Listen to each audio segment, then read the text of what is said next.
Welcome in Duquesne's Power Play yet again. In today's episode, we are going to be covering round 2 of the 2026 NHL Stanley Cup playoffs, Carolina versus the Philadelphia Flyers. Gabe Shaw joining me again behind the scenes. Thank you for joining me, Gabe. Yeah, thank you for having me. And in today's episode, we're going to go down some stats, going to kind of look at what players need to step up. We've got some fan questions as well from the Twitter. So let's get straight into that game last night. Obviously, Philly wins. They advance, and a Cam York shot in overtime. 0-0 game. You have to feel for Artef Shilovs. It feels like Pittsburgh left him out to dry. But Carolina gets a dance partner in round 2, and taking a peek at some numbers here. Let's knock out some of these advanced analytic numbers real quick, and then we'll go into some of the other type of stats. Let's first look at shots on goal. So these obviously are going to be a little haywired into Philadelphia's favor just based off the fact that they've played 2 more games than Carolina. So looking at shots on goal, obviously Philly's going to lead that department 155 to 135, but that's not what we're looking at. We're going to look at high danger chances, long range, and mid range. Going over high danger chances, in 6 games played for the Flyers, they have 43 high danger chances, and 4 games played for Carolina, they have 36 high danger chances. So only a 7 shot favorite for the Flyers, and 2 more games of hockey. So that's something to note. Obviously, mid-range is pretty tight right there. 46 for Philly, 45 for Carolina. So only 1 point or 1 shot going over to Philly. And then long range, this is kind of where Philly has more shots, 32 for Philly and 20 for Carolina. So for me, those numbers don't move me too much. I mean, Carolina's going to get their high danger chances. We understand Philly's going to shoot from range. Their goal they scored last night was a shot from range, and the way that both teams play offensively, I'm kind of shocked Carolina didn't have more shots coming from range. Just because you feel like that's kind of what their MO was for a couple seasons. I know Brent Burns was a big reason why that was the case. I mean, every time he got the puck, he pretty much shot it. But Carolina looking to cycle the puck. I'm looking at this graph or this graphic in front of me, and it really looks like a lot of this stuff is based off of that second line of Stankoven and Hall and Blake. Just looking off where all these shot locations are coming from. But moving on to goals in these areas, again, Philly has 2 more games played than Carolina, but 16 goals for Philly, 11 for Carolina. 6 of those for the Flyers have been high danger chances, 4 for Carolina. Both have the same mid-range numbers, 4 and 4 for each side, and then 2 and 2 for long range. So they match up pretty evenly. As far as those go, obviously Carolina is going to have the slight favorite. If both teams had played 6 games, Carolina would have the favorite in the mid-range and the long-range numbers. Now, looking at shooting percentage from if I can speak, from all locations, 10.3% going to the Flyers, 8.2% for Carolina, 14% high danger for Philly, 11.1% high danger for Carolina. Mid-range and long-range, Carolina leads both. And now for our final, kind of advanced analytic style of, stats we're throwing at you guys is zone time. So this doesn't really matter how many games you played because this is a pretty important part. Zone time for Carolina, 45.8% in the offensive zone versus Philly's 39.5% in the offensive zone. Obviously, we know Carolina is, Ottawa was a great, really good defensive team. They were missing some key components on the back end, but looking at Philly, that's kind of an area that I think Carolina is going to want to keep succeeding in is the offensive zone time. Going to neutral zone time, the Flyers lead that by 0.2%, 17.7 for them, 17.5% for Carolina. And then defensive zone, 36.7 for Carolina and 42.8% for Philly. So Carolina leads that by a pretty big margin. Now, if we're going to go talk about some Flyers stats, Gabe, I'm going to have you, if you could hit the report button right there, go all the way to the top and hit summary there. We're going to talk a little bit about them. Obviously, they played 6 games. 16 goals for, 11 goals against, 2.6 goals per game. So, their offense wasn't, it didn't really stand out too much at times. The overtime game last night, obviously only one goal, very low scoring game for both sides. Some stuff that's interesting to me is 2 shutouts. So Vladar has been on his head multiple times this series. Carolina just faced a goalie that was doing the same thing in Ottawa. So it'll be very interesting to see, Ullmark, Vladar, kind of what differences those guys have, because we know in the Ottawa series, Ullmark, you couldn't test him glove side.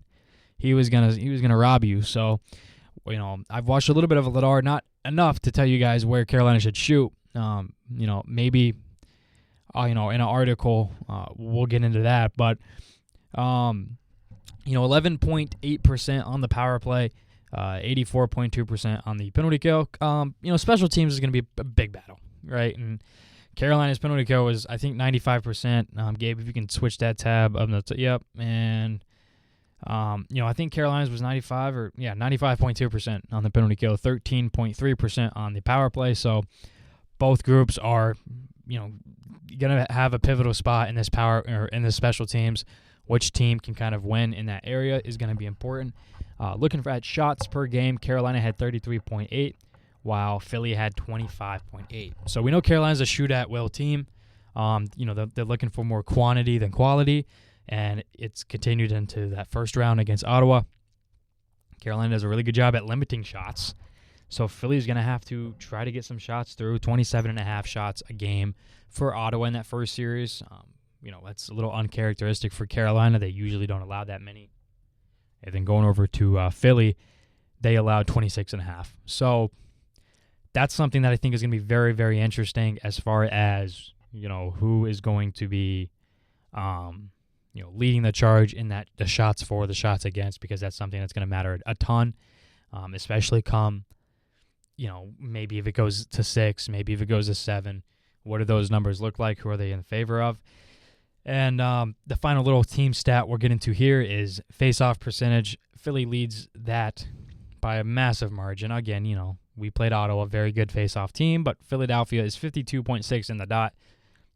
In that first round, Carolina was 41%. So Carolina's got to pick up in the face-off dot, and they need to badly. Gabe, give me some keys for Carolina to come in and, try to have their way with the Flyers. Do exactly what they did with Ottawa, right? That second line for Carolina dominated, and we had guys who normally don't hit in Stankoven laying hits out. I know it was only the first game or so for the Senators series, but to limit that, the Flyers, because we know they're a speedy team, they're fast. So I think it's going to be very important to be physical with the Flyers, because I know the Canes aren't normally physical, as the Flyers have tons of more hits, almost 100 more. Again, 2 more games, but I think it's important to be as physical as you can with a team like this, because they're gonna get their chances, and I just think it's important to be very physical with them.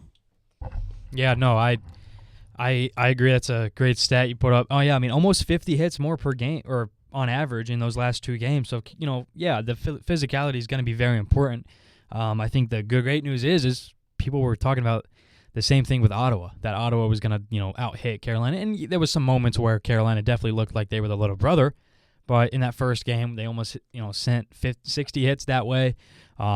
Again, Stankoven said that's not going to stop. That's just the way they want to play in the playoffs. So it's going to be very crucial. Now, going into some Flyers players that could be very impactful for this second round, Ristolainen, he's been, kind of reborn after the Olympic break. There was a lot of teams calling Philly to try to get him, in a trade of some sort, and Philly held on to him. And if, he's on a tough contract, so the fact that Philly held on to him, that's just great on their part. They trusted him, and he's been their best player. Aside as, from Vladar, he's been, probably their best player. 5 points and a +4. Been playing 25 minutes a night. Him and Sanheim, that pairing has been really well. Sanheim, 3 points, a +5. He's playing 26 minutes a night. So what does that look like for Carolina, right? Like, that's obviously going to go against the Aho line. No shocker there. What does it look like as far as defense goes for that? One thing I will say about Ristolainen is if he had one type of fallback is he's taking some penalties. So I wonder if he'll be able to let that go, try not to take so many penalties, and overall, I think Ristolainen has been a very big player. My kind of X factor over there on the Philly side's got to be Zegras. He's somebody that can turn it up at any moment. Playing 17 minutes a night over there. He had 4 points in 6 games, 0 plus-minus, but a guy that's going to be a dangerous on the power play, dangerous even strength. He's a guy that can kind of turn it on whenever. He can kind of play that hero ball and take things in his own hands when he needs to. And overall, just a really, really good player.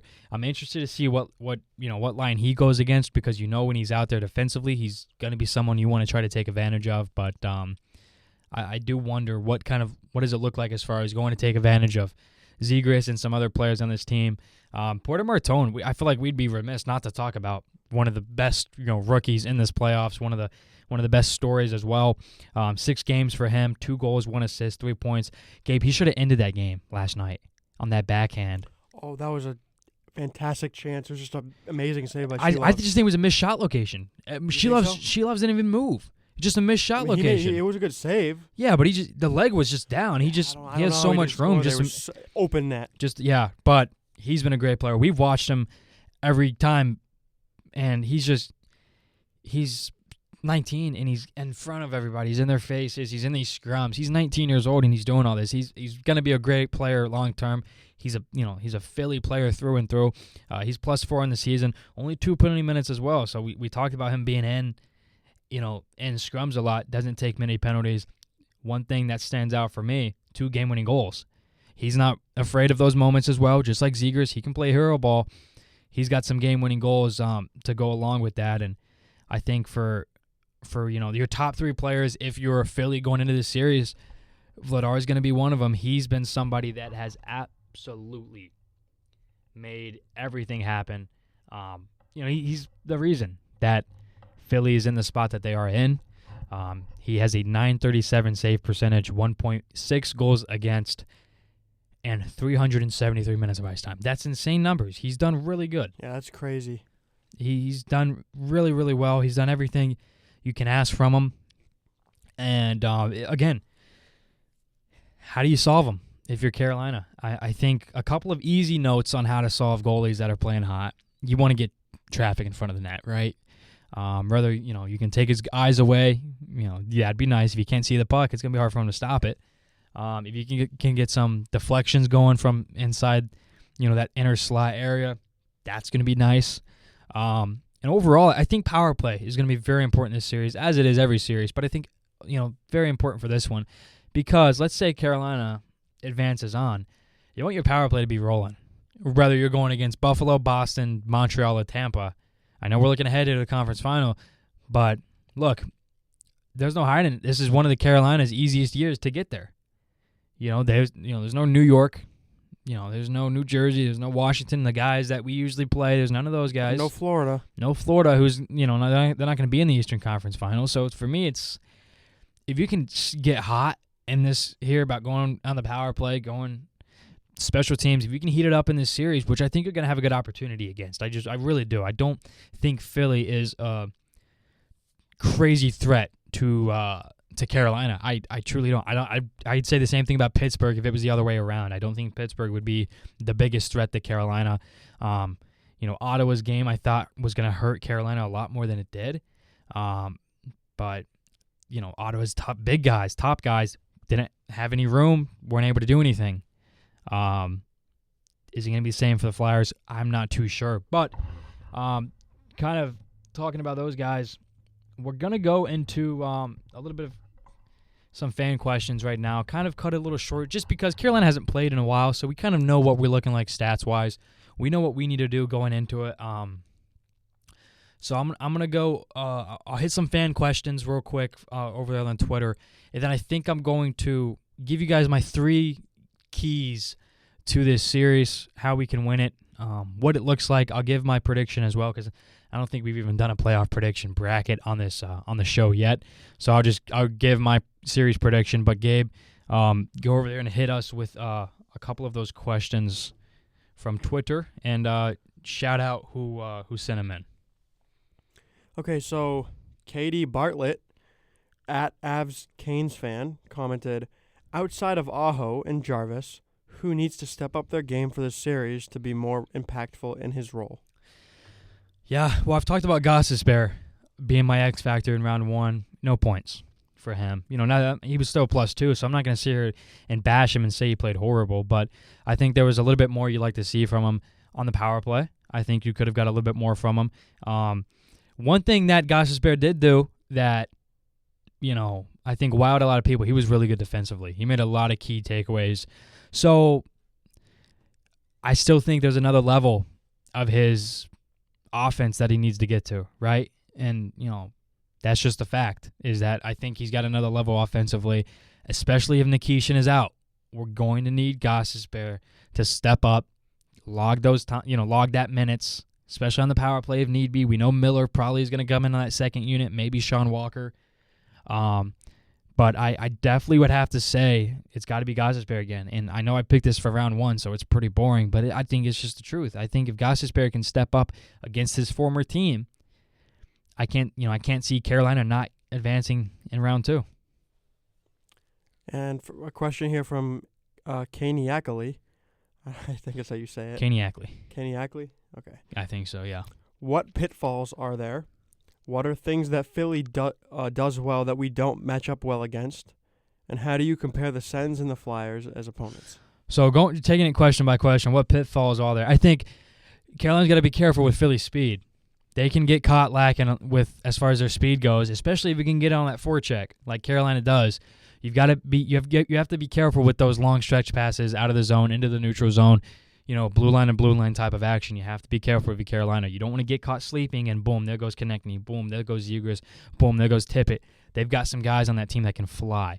So I think you have to be worried about Philly's speed. They're not Ottawa. They're a little bit faster than Ottawa as far as, you know, some younger guys have a lot of juice to them, a little bit faster, a little bit smaller, so they're going to try to go out there and try to catch Carolina when Carolina's on the forecheck, in my opinion. And then what are the things that Philly does well that we don't match up well against? You know, they don't do too much well that Carolina isn't going to have an answer for, in my opinion. I think it's going to be something on the special teams, and I think it can kind of be something similar to my first answer as far as speed goes. Like, Philly's good; they have speed. Carolina has shown at moments to struggle with speed. I'll give you guys an example against Montreal this season. We got cooked every single game we played Montreal because they're fast. And especially, this is going to be my answer. In a man-on-man system that Carolina plays, I don't want Jordan Staal to guard Trevor Zegras. Zegras is just faster. He's going to be quicker than Staal, and, boom, we have a minute or 2-on-1. So I'd say that's what Philly does that we don't really match up well against is, system-wise. If Carolina plays that man-to-man like they always do, it's going to be very difficult for Martinook, for Staal, for kind of the older guys to hang on and try to catch everybody else. But I would imagine Staal is going to be matched up with the Couturier line. I'd be shocked if that wasn't the case. And then how do I compare the Sens and Flyers as opponents? Well, Sens are bigger size-wise, obviously. However, Philly was not scared to throw hits, So I do think the physicality, I think that matches up. I wouldn't be shocked there. They both have hot goalies. We know Ullmark was hot. Vladar's coming in very, very hot. One thing that you could say for Philly is, they have a little bit more threats. Tim Stützle was kind of the only guy, and Batherson. Those were the two guys that really threatened Carolina offensively. As far as Forrest goes, there's some dangerous players on Philly. Zegras, we've talked about. Martone, Tippett, Konechny. There's some guys in there that I do think are going to threaten Carolina a little bit more than Ottawa's top guys did. I think Philly's top guys have shown up so far. I think that could continue. And overall, I do think Philly's just faster. Like, it's kind of my answer to everything else. That's going to be something very interesting to watch. Is how does Carolina neutralize that speed? What do zone percentage times look like? I'm not going to be able to do a game review after every game for this round, unfortunately, but I will do articles, so I will deep dive into everything that Philly is doing, everything that Carolina is doing, and I'll back it up with a bunch of stats. But I just overall, when you look at the Sens, you look at the Flyers, I think the biggest difference is going to be speed.